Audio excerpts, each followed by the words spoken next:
반갑습니다. 타임 레버리지. 시간을 들여 막대한 수익으로 치워낸다. 금요일이 밝았습니다. 오늘만 지나게 되면 주말이니까요. 조금만 더 화이팅 하셨으면 좋겠습니다. 금요일도 소중한 시간 내주셔서 대단히 감사드리고요. 함께 또 성장해 보시죠. 천천히 들어가 볼까요? 암호화폐 시장, 여러분들 어떠세요? 아직 코인 잘 가지고 계신 거 맞으시죠? 네, 요즘 장이 최근까지 너무나 안 좋았다 보니까 정말 가치를 바라볼 수 있는 사람만 남지 않았을까라는 생각도 드는 것 같아요. 오히려 좋습니다. 사실 세력들은 불장에 아무나 데리고 가지 않습니다. 개미털기를 정말 엄청나게 한 이후에 그 개인들 중에서도 스마트머니 투자자라고 할 수 있는 펀더멘탈 공부된 사람만이 그 기쁨을 만끽할 수 있다라는 거. 아직까지 여러분께서 이 영상을 보고 계신다라는 건 코인을 가지고 계시고 중장기적인 비전으로 투자를 하고 있다라는 것을 뜻하겠죠. 좋습니다. 함께 한번 가보시자고요. 공포 탐욕 지수. 최근에는 극단적 공포 단계에 계속 머무르면서 정말 지지부진한 흐름을 많이 보여줬어요. 그쵸? 이럴 때 우리가 배울 수 있는 교훈 한 가지가 있었던 것 같습니다. 많은 분들께서 줍줍하고 싶은데 현금이 없어서 돈이 없어가지고 못 산다 이런 말씀 해주셨는데 우리가 꼭 이럴 때를 대비해서 그리고 갑자기 또 현금이 언제 필요할지 모르잖아요. 그럴 때 코인을 손절하기보다는 미리미리 현금 비중 최소 10에서 20% 정도는 좀 비축해두면 어떨까 이런 교훈을 좀 얻을 수 있을 것 같습니다. 저는 아직까지도 지금 현재의 조정, 최근의 하락은 상승장 중에서의 잠깐의 베어 트랩일 뿐이다 라고 생각하고 있다는 거 강조드리면서 기사 천천히 볼까요? 서클의 CEO 제레미 알레어 나오네요. 스테이블 코인 발행사는 다른 나라는 안 돼. 미국에 등록해야 된다. 이 암호화폐를 쥐락펴락하는 파워 자체가 미국이 가지고 있다라고 볼 수가 있겠죠. 아직까지 리플 또한 SEC에 묶여가지고 완전한 기관의 채택 움직임이 나오지 못하고 있고 블랙록의 ETF 신청이 나오지 못하고 있는데 하루빨리 폴 애킨스가 SEC 위원장 자리로 올라오면서 그동안 눌러왔던 명분을 좀 풀어줬으면 좋겠습니다. 이 스테이블 코인에 대한 사업이 점점 확장되고 있고요. 이제 미국에서 법과 제도가 만들어질 준비가 되어지고 있습니다. 그 부분 일환으로 어제 나온 기사인데요. BOA 뱅크 오브 아메리카의 CEO 브라이언 모이니언이 나오면서 이렇게 말하네요. 스테이블 코인 우리도 진출할 가능성이 있어. 일단 규제가 정비되는 것을 좀 기다리고 있다. 이렇게 말을 하고 있네요. 사실 뱅크 오브 아메리카 같은 경우는 리플과도 굉장히 친화적일 뿐만 아니라 연준을 이루고 있는 사립은행들의 집합체 중 하나이죠. 얼마 전 1월에 열렸던 세계 경제 포럼에서도 이 뱅크 오브 아메리카 CEO 브라이언 모이니언은 이렇게 말했었죠. 규제 기간이 허용을 하면 이 금융산업이 암호화폐 결제에 뛰어들 것이다. 정말로 규칙이 도입되어 실제로 사업을 할 수 있는 현실이 된다면 은행 시스템이 거래 측면에서 강경하게 개입을 하면서 이 암호화폐를 받아들이겠다라고 밝힌 바가 있었죠. 현재 트럼프 행정부를 필두로 한 고위급 인사들 자체가 모두 다 친암호화폐 진영에 있기 때문에 이 신호탄은 그렇게 멀지 않았다라고 생각을 합니다. 이 화면에 보이는 이 사람이 뱅크 오브 아메리카의 CEO 브라이언 모이니언이라는 사람이거든요. 뱅크 오브 아메리카 CEO 미국 업계의 결제 수단으로 XRP 도입이 임박했다라고 말한 바가 있었다.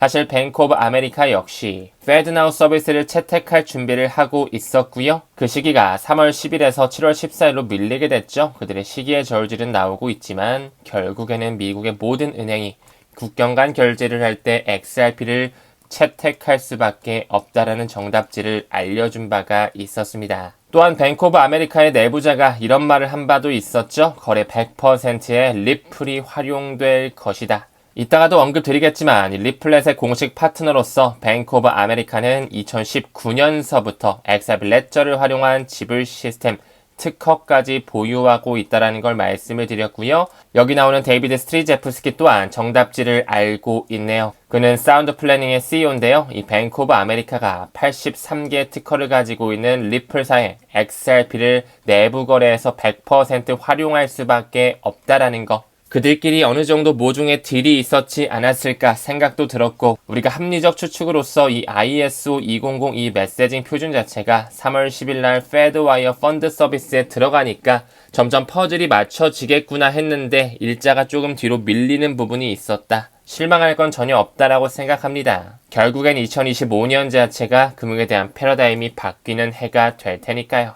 여기도 나오고 있죠. 2019년 기사인데요. 뱅크 오브 아메리카는 그때부터 XRP 레저를 인용하며 결제 특허를 신청한 바 있었다. 실제로 특허 페이지를 보게 되면 2019년에 이 뱅크 오브 아메리카가 국경 간 결제에 있어서 하나의 블록체인을 인용했는데요. 리플의 분산 원장 기술이죠. Distributed Ledger 테크놀로지를 통해서 미국 달러를 싱가폴 달러로 옮기는 파일럿 테스트를 완료하며 개념을 증명했다라는 거.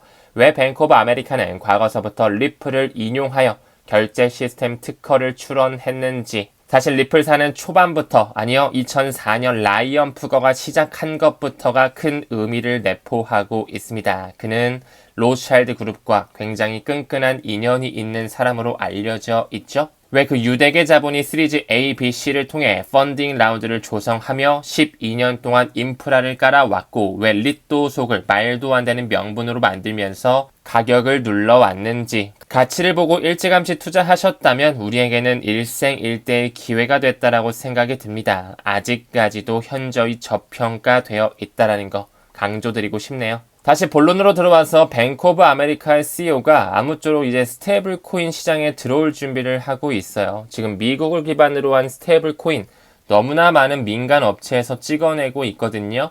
여러분 잘 알고 계시는 테더사의 점유율 이제 거의 60대 초반까지 내려오고 있네요. 유럽에서는 상장 폐지를 맞으면서 계속 시장 캐파가 줄어들고 있고요. 서클사의 USDC는 블랙록과 피델리티가 붙어있고 골드만삭스의 출자회사라고 말씀을 드렸는데 벌써 25%의 점유율을 가져가고 있습니다. 순위에는 표시되어 있지 않지만 USDG라든지 리플사에서 찍어내는 RLUSD 역시 지속적으로 기관의 채택이 일어나고 글로벌 거래소의 티커명이 상장되면서 거래량이 폭증하고 있다라는 거. 우리는 이런 스테이블 코인이 어떤 네트워크에 올라와서 결제가 진행되는지에 집중할 필요가 있습니다.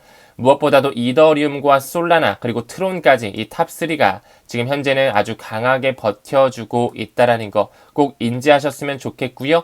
이더리움과 솔라나 저 같은 경우는 둘 다 병렬적으로 포트폴리오에 담아놓고 있다라는 거. 이 둘은 경쟁 관계가 아닙니다. 각자의 섹터에 맞게 스마트 컨트롤의 플랫폼에서 유틸리티로 활용이 되겠죠. 이틀 전에 나왔던 기사인데요. 이 페이팔에서 찍어내는 스테이블 코인 또한 있었죠. 이름은 PYUSD입니다. 이 통합이 확대가 되면서 글로벌 결제 옵션이 추가되고 있다. 이 PYUSD는 어느 네트워크 위에 올라가 있나? 이더리움과 솔라나 위에 올라가져 있습니다. 왜 XRP 레저는 포함되어 있지 않을까요? 저는 머지않은 시점 USDC도 마찬가지고 이 PYUSD 역시 XRP 레저도 네트워크를 지원하면서 결제에 대한 효율성을 높일 수밖에 없다라고 생각을 하고요. 아직까지는 소송이 종료가 되지 않았으니까 이 페이팔 측면에서도 서클의 측면에서도 테더의 측면에서도 좀 눈치를 보고 있는 모습을 보여주고 있는 것이겠죠. 하지만 RLUSD가 계속 확장되고 있고요. 호주 달러 기반, 브라질의 헤알 기반, 유로화를 기반으로 한 EU RCB, 더 나아가서 일본 엔화를 기반으로 한 USDS까지 계속적으로 XRP 레저 위에 스테이블 코인이 올라가지고 있다라는 거. 소송에 대한 종료와 규제에 대한 명확성이 불어오게 되면 PYUSD 안에도 서클 안에도 XRP 레저가 지원될 것으로 보고 있습니다. 이미 USDC는 누뱅크와 함께 리플과 직간접적으로 연결되고 있으며 가능성을 열고 있다는 거 말씀을 드렸죠. 여기서 이 페이팔과 리플 잠깐만 좀 퍼즐 맞추고 갈까요? 페이팔 또한 전 세계 온라인 지불 시스템을 운영하는 미국의 회사였죠. 누가 처음 창립했는지 일론 머스크의 이름이 보이고요.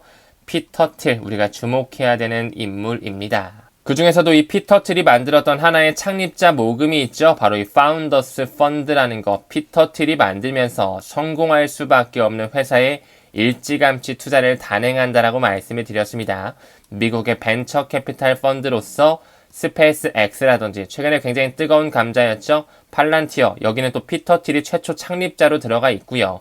페이스북 메타라든지 더 나아가서 안드로이드 보이고요. 에어비앤비라든지 리프트, 스포티파이, 스트라이프 등등 지금 세상을 지배하고 있는 빅테크 회사에 초기부터 투자를 단행하면서 성공을 이끌어 왔다라는 거. 그들이 투자한 암호화폐 회사가 한 가지 더 있거든요. 방금 언급드린 것처럼 이 파운더스 펀드가 스트라이프도 투자했고요. 리프트도 투자했고요. 에어비앤비도 투자했지만 리플에도 투자를 했었다라는 거 팩트 체크하고 가셨으면 좋겠고요. 이미 피터 틸이 운영하는 파운더스 펀드 역시 불장이 오기 전서부터 비트코인과 이더리움을 투자해 오고 있다라는 거. 많은 사람들이 이더리움이 끝났다, 내러티브를 상실했다라고 하지만 여전히 알트코인의 대장 자리를 지키고 있으면서 ETF가 이미 뚫려 있다라는 거 명심하셨으면 좋겠습니다. 이 파운더스 펀드는 어떻게 2014년부터 비트코인을 공격적으로 매입하기 시작해서 시장이 붕괴되기 전 2022년에 비트코인을 매각해가지고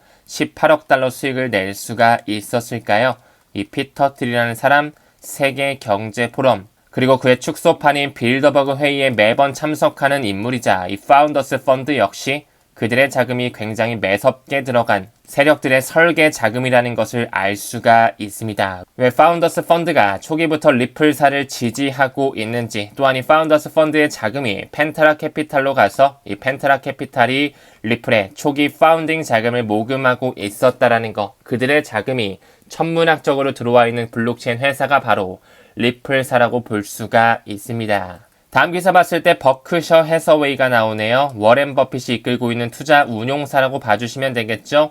2025년 1월 23일 기사입니다. 브라질을 기반으로 한 누홀딩스의 지분을 추가 매입했다. 이 누뱅크 같은 경우는 남미 최대 핀테크 은행으로서 암호화폐와 관련된 은행으로 잘 알려져 있는데 왜 버크셔 해서웨이 워렌 버핏이 지분을 추가적으로 매입했을까요? 우리는 여기서 리플과의 유착관계를 한 번 더 미루어 볼 수가 있습니다. 워렌 버핏이 있지만 인터넷뱅크, 누뱅크, 버크셔 해서웨이가 누뱅크에 투자를 단행했는데 그 누뱅크는 리플 기반 해외 송금을 도입하고 있었다라는 거. 과연 워렌 버핏이 누뱅크의 이런 행적을 모르고 투자했을까요? 2021년 7월에 리플렛에 가입한 이 누뱅크였는데 그는 5억 달러씩 두 차례나 버크셔 해서웨이를 통해 누뱅크를 투자하고 있었다. 이 투자 시기는 2021년 10월 달이죠. 워렌 버핏이 이를 모를 리가 없습니다. 리플렛 회원인 누뱅크를 5억 달러씩 두 차례나 투자를 단행하면서 최근까지도 지분을 늘리고 있다는 걸 확인할 수가 있겠죠. 그렇기 때문에 이런 기사 또한 나올 수 있었겠죠. 2022년도 기사인데요. 워렌 버핏이 이끌고 있는 버크셔 해서웨이를 통해 누뱅크에 10억 달러 이상 투자를 단행했었다. 근데 이 누뱅크는 리플렛의 회원사일 뿐만 아니라 하나의 페이먼트 시스템을 탑재하고 있습니다. 그 이름은 바로 백시스 페이거든요. 여기서 한 가지 더, 이 누뱅크가 탑재하고 있는 백시스 페이는요, 이미 리플 기반의 송금을 활용하고 있는 페이먼트 시스템이라는 거, 리플과 함께 백시스 페이는 라틴 아메리카 지역을 점령을 했고요. 이미 브라질의 메르카도 비트코인이라든지 트래블렉스 뱅크를 통해서 브라질, 남미 지역 섭렵을 완료했다라고 말씀을 드렸습니다. 분명히 워렌 버핏은 비트코인은 도박이라고 말했고요. 본질적 가치가 없다 말했고, 본인은 비트코인이 3만 원이어도 절대 안 산다라고 말을 했는데 왜 버크셔 해서웨이를 통해 리플렛의 회원사 누뱅크에 투자를 단행했으며 버크셔 해서웨이가 대주주로 들어간 뱅크 오브 아메리카는 왜 리플의 글로벌 지불 네트워크에 가입하면서 공식적으로 파트너십을 맺고 있을까요? 실제로 리플의 공식 홈페이지에 들어가서 확인을 했을 때 여기 뱅크 오브 아메리카의 모습이 흘러가고 있다는 걸 확인한 이력이 있습니다. 사실 그들은 우리에게 이미 정답지를 알려줬죠. 리플의 위키피디아만 보더라도 왜 2013년서부터 뱅크 오브 아메리카, 영국의 대형증권 HSBC 등 전 세계 수십 개 은행이 은행 간 결제에 리플을 사용하기 시작했을까요? 물론 이때는 엑스 래피드가 아닌 엑스 쿼런트였겠지만 리플의 전주와 역사를 미루어 보게 되면 그들이 만든 회사이자 그들이 비트코인의 본질, 가치의 인터넷, 디지털 캐시 시스템을 하기 위해 만든 하나의 블록체인이라는 것. 우리는 XRP에 투자할 때 리플사의 역사, 펀더멘탈에 집중할 필요가 있고요. 최근에 가격이 굉장히 지지부진합니다. 많이 좀 내려와 있는데요. 전 바이낸스의 CEO 자오장펑이 이런 말을 해줍니다. 쫄지 마세요. 비트코인, 블록체인 생태계, 암호화폐 사라지지 않습니다. 어떤 코리니 분께서 저한테 이런 질문을 주시더라고요. 앞으로 코인 시장은 어떻게 될 것 같으세요? 이제 막 투자하신 것 같은데요. 암호화폐를 필두로 한 블록체인 생태계와 인공지능 AI를 통해서 세상에 새로운 경제 패러다임이 열릴 것이다. 믿어 의심치 않습니다. 반드시 산업혁명에 대한 변천사를 인지하시고 세상이 어떻게 빠르게 혁신적으로 변화하고 있는지를 공부하시면서 암호화폐 투자, XRP 투자 이어가시길 바라겠습니다. 금일 영상은 여기서 마무리 짓고요. 오늘도 행복한 하루 보내시길 바라겠습니다. 끝까지 시청해주심에 대단히 고맙습니다. 우리는 모든 면에서 점점 더 좋아지고 있습니다. 감사합니다. 성투합시다.